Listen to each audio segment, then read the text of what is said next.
Dièse chapitre 1, une rencontre mystérieuse. Les copeaux de bois dansaient dans l'air frais de novembre tandis que Julien maniait habilement son rabot dans la cour de sa maison en rénovation à Lyon. Le jeune menuisier de 28 ans s'était installé dans cette demeure ancienne quelques mois auparavant, attiré par son charme désuet et son histoire mystérieuse. Les dernières feuilles d'automne tourbillonnaient autour de lui, créant un tableau mélancolique parfait pour ce qui allait devenir le début d'une histoire extraordinaire. Ce matin-là, alors que le soleil tentait timidement de percer la brume matinale, Julien aperçut une silhouette furtive près du portail. Une chienne maigre, au pelage fauve légèrement argenté, l'observait avec des yeux d'une intelligence déconcertante. Elle se tenait immobile, comme une sentinelle gardant un secret millénaire. Julien, intrigué par cette présence inattendue, interrompit son travail et s'approcha doucement. « Tu dois avoir faim » murmura-t-il en sortant de sa poche le reste de son sandwich. La chienne recula d'abord, méfiante, mais l'odeur de la nourriture et peut-être quelque chose dans la voix douce de Julien la firent hésiter. Après quelques minutes d'une danse précautionneuse, elle s'approcha suffisamment pour saisir délicatement le morceau de pain offert. Les jours suivants établirent une routine. La chienne, que Julien baptisa 11 en référence au mois de leur rencontre, apparaissait chaque matin au même moment. Elle semblait porter le poids d'une histoire invisible sur ses épaules fatiguées, et Julien remarqua rapidement la vieille choléra usée qui ornait son cou, vestige d'une vie antérieure. Un matin particulièrement froid, Julien découvrit le secret d'11. En la suivant discrètement, il aperçut une petite alcôve naturelle formée par des buissons touffus au fond de son jardin. Là, blottis les uns contre les autres, 5 minuscules chiots s'agitaient faiblement. Le cœur de Julien se serra devant ce spectacle à la fois touchant et préoccupant. Sans hésiter, il mit à profit ses talents de menuisier pour construire un abri. Pendant qu'il travaillait, 11 l'observait avec une attention particulière, comme si elle évaluait chacun de ses gestes. Elle ne grognait pas, ne montrait aucun signe d'agressivité, mais ses yeux ne quittaient jamais Julien, reflétant une intelligence presque humaine. C'est en installant l'abri que Julien remarqua quelque chose d'étrange. Sur le collier usé d'11, à moitié effacé par le temps, des lettres semblaient former les mots « Château de l'Esprit ». Cette découverte déclencha en lui une vague de questions. Il se souvenait avoir vu ce nom quelque part dans les vieux documents de la maison, mais n'y avait pas prêté attention jusqu'à présent. Le soir venu, alors que les ombres s'allongeaient dans le jardin, Julien observait depuis sa fenêtre 11 qui s'installait dans l'abri avec ses petits. La lumière déclinante donnait à la scène une atmosphère presque irréelle, et pour la première fois, il eut l'étrange sensation que sa rencontre avec cette chienne n'était pas due au hasard. Quelque chose dans la façon dont elle regardait la maison, dans sa manière de se déplacer dans le jardin comme si elle en connaissait chaque recoin, suggérait qu'elle gardait un secret bien plus profond que la simple présence de ses chiots. Dièse chapitre 2, les premiers indices. Les jours s'écoulaient paisiblement dans la vieille maison lyonnaise, rythmés par les progrès des chiots et le va-et-vient mystérieux d'11. Julien avait pris l'habitude de documenter chaque détail inhabituel, chaque comportement étrange de sa nouvelle compagne canine. Un carnet à la couverture usée se remplissait peu à peu de ses observations minutieuses. Un après-midi, alors qu'il descendait au sous-sol pour ranger ses outils, Julien fut frappé par un détail qu'il n'avait jamais remarqué auparavant. Sur les murs en bois vieilli, des marques de griffures profondes semblaient raconter une histoire silencieuse. Ces traces, jaunies par le temps, formaient des motifs réguliers, comme si un animal avait tenté désespérément de communiquer quelque chose. « C'est étrange », murmura-t-il en passant ses doigts sur les marques. À côté, une vieille lampe torche rouillée gisait dans un coin. Quand il la ramassa et l'alluma par réflexe, surpris de la trouver encore fonctionnelle, un gémissement plaintif résonna depuis le haut des escaliers. 11 se tenait là, tremblante, son regard fixé sur la lumière avec une intensité troublante. La réaction de la chienne intrigua Julien. Elle qui d'habitude le suivait partout dans la maison, refusait catégoriquement de descendre au sous-sol. Même quand il essayait de l'attirer avec ses friandises préférées, elle restait en haut des marches, comme paralysée par une peur invisible. Cette découverte poussa Julien à explorer plus en détail les documents liés à la maison. Dans une boîte poussiéreuse trouvée dans le grenier, il découvrit des photographies jaunies par le temps. L'une d'elles montrait la façade du château de l'Esprit, une imposante demeure qui semblait étrangement familière. En regardant plus attentivement, il réalisa que certains éléments architecturaux de sa propre maison rappelaient ceux du château. Les chiots grandissaient, développant chacun leur personnalité unique.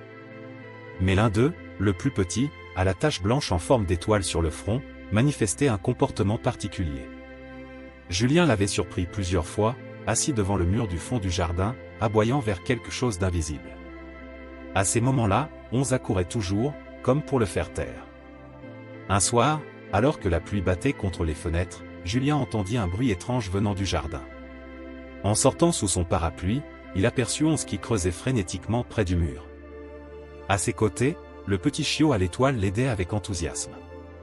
Intrigué, Julien s'approcha et découvrit, à moitié enterré, un objet métallique. C'était une plaque en fer rouillé, sur laquelle on pouvait encore lire distinctement « Château de l'Esprit ». Le cœur battant, Julien réalisa que cette découverte n'était pas due au hasard. En nettoyant la plaque, il remarqua au verso une série de chiffres gravés, à peine visibles sous la rouille, 1940 à 1945. Cette nuit-là, installé dans son fauteuil avec une tasse de thé fumante, Julien commença des recherches sur Internet. Les premières informations qu'il trouva sur le château de l'Esprit étaient fragmentaires, mais suffisantes pour éveiller sa curiosité. La propriété avait apparemment joué un rôle important pendant une période trouble de l'histoire, mais les détails restaient mystérieusement vagues. Diès chapitre 3, Écho du passé. Les recherches de Julien sur le château de l'Esprit l'avaient conduit à la bibliothèque municipale de Lyon, où les archives poussiéreuses recelaient peut-être des réponses à ces questions. Entre les rayonnages séculaires, il découvrit un article daté de 1946 qui attira immédiatement son attention. Il parlait d'un chien exceptionnel, appartenant à la famille Laurent, propriétaire du château, qui avait reçu une médaille pour « service extraordinaire rendu ». L'article mentionnait que ce chien, nommé Joséphine, avait une particularité physique remarquable, une tache blanche en forme d'étoile sur le front.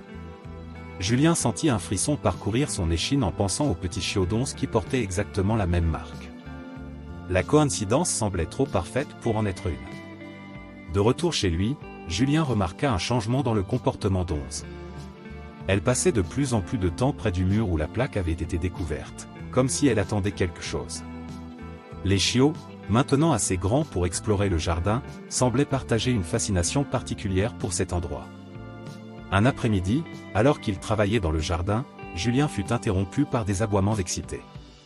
Le petit chiot à l'étoile avait déterré quelque chose, un médaillon en argent terni. En le nettoyant délicatement, il découvrit qu'il contenait une photographie en noir et blanc. L'image montrait une chienne qui ressemblait étrangement à Onze, assise fièrement devant ce qui semblait être l'entrée du château de l'Esprit. Au verso, une inscription gravée, « Protège le refuge, garde nos secrets ». Cette découverte poussa Julien à examiner plus attentivement la zone autour du mur. En tapant doucement contre les pierres, il remarqua que certaines sections sonnaient creux. Un vieux voisin, Marcel, qui jardinait de l'autre côté de la clôture, observait sa recherche avec un intérêt non dissimulé. « Vous savez, » dit Marcel en s'approchant, « ma grand-mère parlait souvent de cette maison. Elle disait que pendant les années sombres, le château de l'Esprit n'était pas qu'un simple nom. C'était un symbole d'espoir pour beaucoup de gens. Les souterrains, vous comprenez. » Il laissa sa phrase en suspens, mais son regard en disait long. Cette conversation fit remonter à la surface un souvenir récent, les images de la caméra de surveillance qu'il avait installée. Julien se précipita pour revoir les enregistrements des dernières nuits. Ce qu'il vit le laissa perplexe, on semblait interagir avec quelque chose, ou quelqu'un, d'invisible. Elle s'asseyait, remuait la queue, et suivait du regard quelque chose que la caméra ne captait pas. Un soir, alors que le crépuscule enveloppait le jardin, Julien aperçut une seconde chienne, presque identique à Onze, qui l'observait depuis l'autre côté du mur. Quand il tenta de s'approcher, elle disparut comme un mirage. Onze, qui était à ses côtés, ne semblait pas surprise. Au contraire, elle émit un petit gémissement qui ressemblait presque à un soupir nostalgique. Dans les jours qui suivirent, les événements étranges se multiplièrent. Des empreintes de pattes apparaissaient mystérieusement dans la rosée du matin, formant un chemin précis entre le mur et l'entrée de la cave. Les chiots, particulièrement celui à l'étoile, semblaient communiquer avec des présences invisibles, leurs petites têtes suivant des mouvements que Julien ne pouvait pas voir. Diès chapitre 4, Les voix du temps. La conversation avec Marcel avait ouvert une nouvelle piste. Le vieil homme accepta de partager les histoires que sa grand-mère lui avait racontées sur le château de l'Esprit. Autour d'une tasse de thé, dans son jardin rempli de roses anciennes, il sortit un album photo familial usé par le temps. « Regardez », dit-il en pointant une photographie jaunie. C'était ma grand-mère, Louise, elle travaillait comme cuisinière au château. Elle m'a souvent parlé de Joséphine, la chienne des Laurent. Cette bête n'était pas ordinaire, elle semblait comprendre des choses que même les humains ne saisissaient pas toujours. Sur la photo, Julien reconnut immédiatement les traits caractéristiques d'Onze, le même port noble, la même expression intelligente dans le regard. Marcel continua son récit, expliquant que le château servait de refuge pendant les années difficiles. Les Laurent avaient créé un réseau complexe de passages souterrains, et Joséphine jouait un rôle crucial dans leur fonctionnement. De retour chez lui, Julien examina plus attentivement le médaillon trouvé dans le jardin. En le tournant sous différents angles, il découvrit que les rayures sur le métal n'étaient pas aléatoires, elles formaient un motif, une sorte de plan.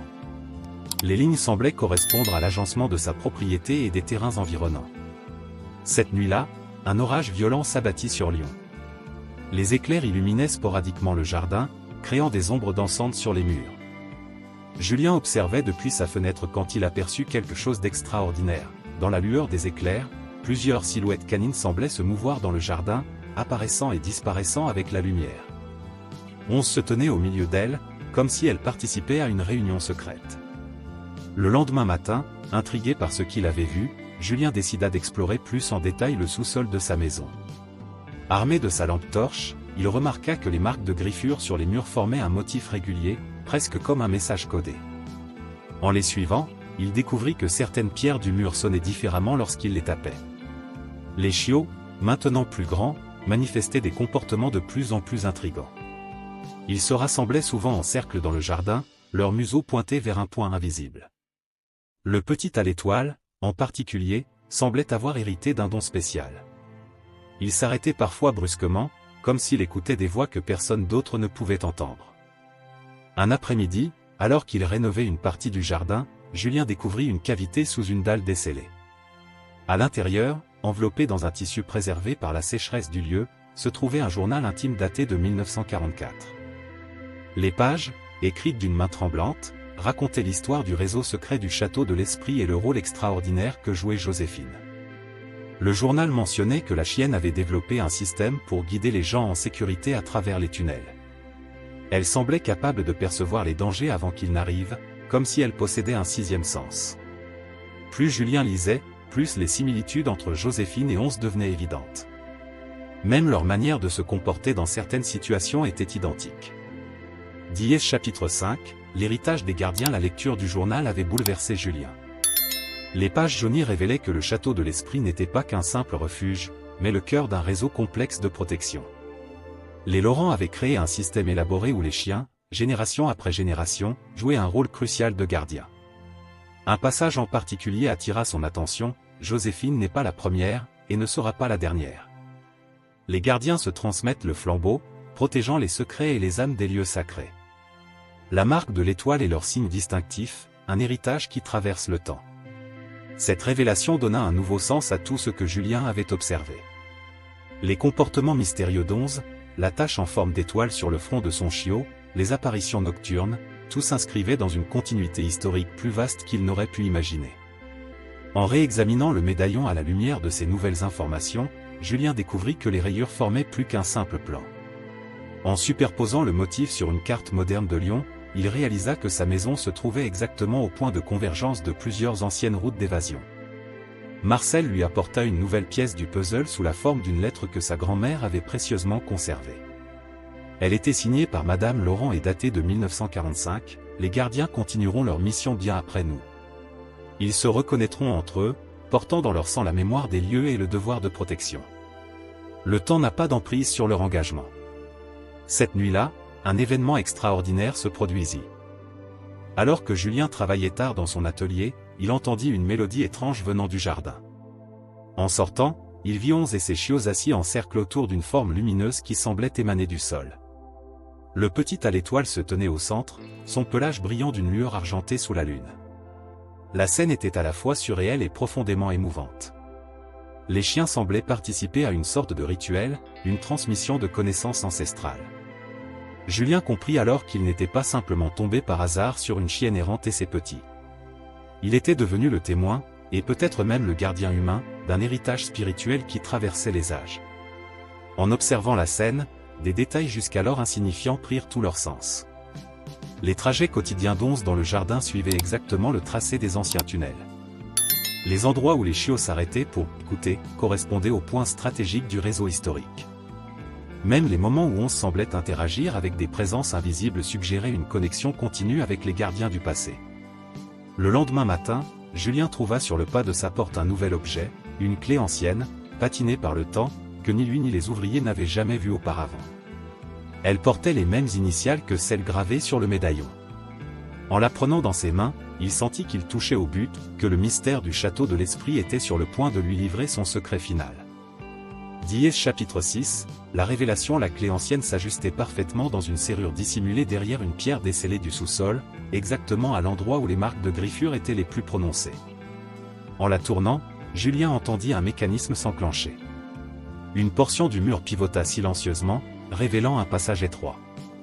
11, qu'il avait suivi pour la première fois dans le sous-sol, émit un petit gémissement d'approbation.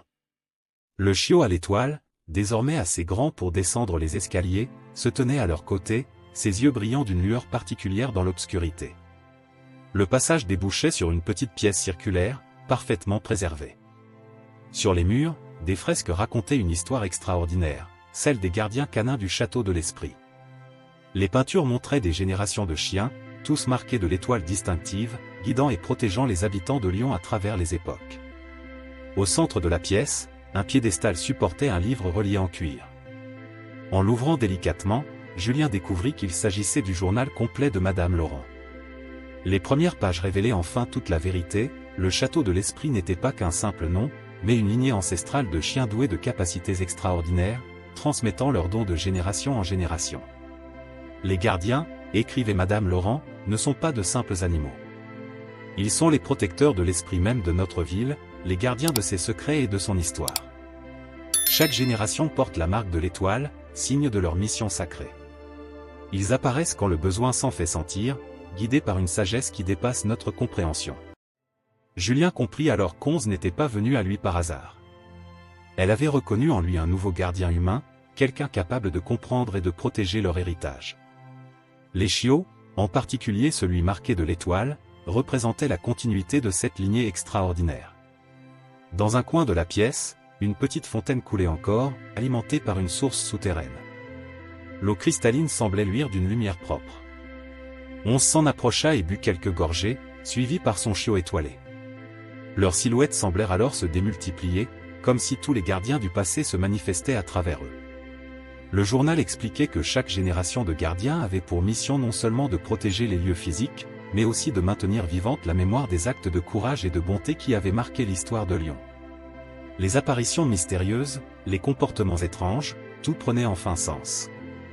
Julien réalisa que sa rénovation de la maison n'était pas une coïncidence. Il était devenu, sans le savoir, le nouveau gardien humain de cet héritage extraordinaire. Sa mission serait désormais de protéger non seulement Onze et ses chiots, mais aussi les secrets et l'histoire qu'il représentait. À la dernière page du journal, une note semblait lui être personnellement destinée, à celui qui trouvera ce livre, vous avez été choisi. Les gardiens vous ont reconnu comme l'un des leurs. Protégez leurs secrets, préservez leur mémoire, car ils sont les gardiens éternels de l'esprit de notre ville.